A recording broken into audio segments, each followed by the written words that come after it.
وَلْتَكُن مِّنكُمْ أُمَّةٌ يَدْعُونَ إِلَى الْخَيْرِ وَيَأْمُرُونَ بِالْمَعْرُوفِ وَيَنْهَوْنَ عَنِ الْمُنكَرِ وَأُولَئِكَ هُمُ الْمُفْلِحُونَ۔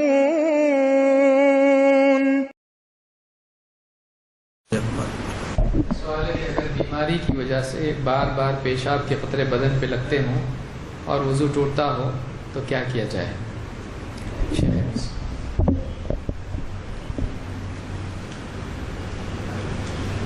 بسم اللہ الرحمن الرحیم۔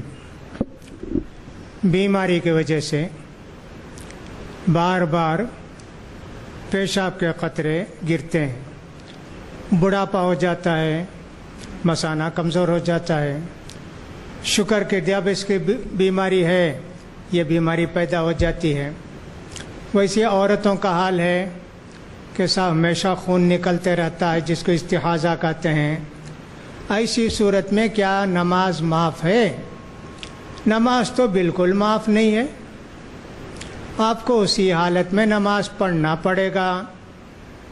پیشاب کا قطرہ گرتا ہے، ہاں اسی حالت میں نماز پڑھنا ہے۔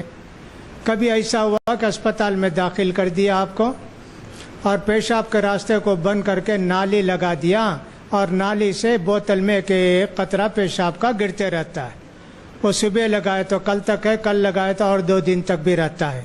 کیا اتنے وقت کی نماز معاف ہو جاتی ہے؟ نہیں معاف ہوتی، آپ کو نماز پڑھنا ہی ہے۔ البتہ آپ یوں کریں کہ پیشاب کے قطرے ٹپکتے ہیں، لنگوٹ باندھیں، پیشاب کی جگہ کوئی ایسی چیز رکھ لیں کہ پیشاب اسی میں گرے، مسجد وغیرہ میں، راستے میں، گھر میں نہ گرے۔ یہ ایک احتیاطی تدبیر ہے۔ دوسری تدبیر یہ ہے کہ آپ جب نماز کا وقت آیا اس کپڑے کو ہٹا کر دھو کر اپنی شرمگاہ کو وضو کریں، پھر نماز شروع کریں۔ رکوع کو گئے یہ قطرہ گرا، سجدے کو گئے تو یہ قطرہ گرا، ایسی حالت رہتی ہے، اسی حالت میں آپ نماز پڑھیں گے۔ نماز کے پیشاب کا قطرہ بھی گر رہا ہے اور صاحب نماز بھی پڑھنا ضروری ہے۔ البتہ کوشش اس بات کی کریں کہ صاحب اگر کچھ کنٹرول ہو سکتا ہے تو اس وقت آپ نماز پڑھیں۔ کنٹرول ہی نہیں ہے، مسلسل گرتے ہیں نماز پیشاب کے قطرے تو گرنا چاہیے۔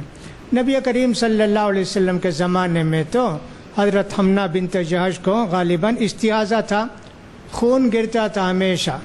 اس حالت میں اعتکاف کو بھی بیٹھی ہو، چارپار پر بیٹھی، نیچے لگن رکھ دی، اس میں پانی رکھ دی، اس میں خون کے قطرے گرتے رہتے تھے، اعتکاف نماز سب کرتی تھیں وہ۔ لہٰذا نماز تو بہرحال معاف نہیں ہے، احتیاط جتنی کر سکیں۔ اگر طاقت ہے آپ کو کہ رکوع کو گئے وضو ٹوٹ گیا، پھر آ کے آپ وضو کریں، شرمگاہ کو دھو کے اس کپڑے کو بدل کے پھر بھی کرتے ہیں تو اب طاقت نہیں ہے۔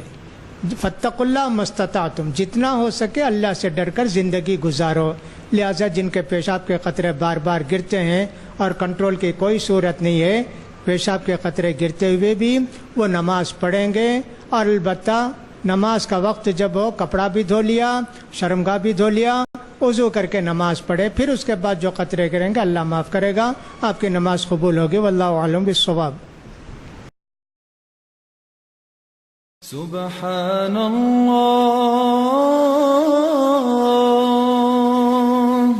والحمد للہ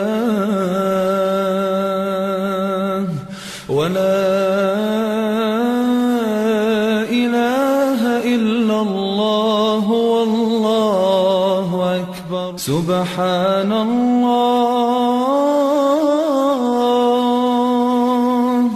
والحمد للہ ولا الہ الا اللہ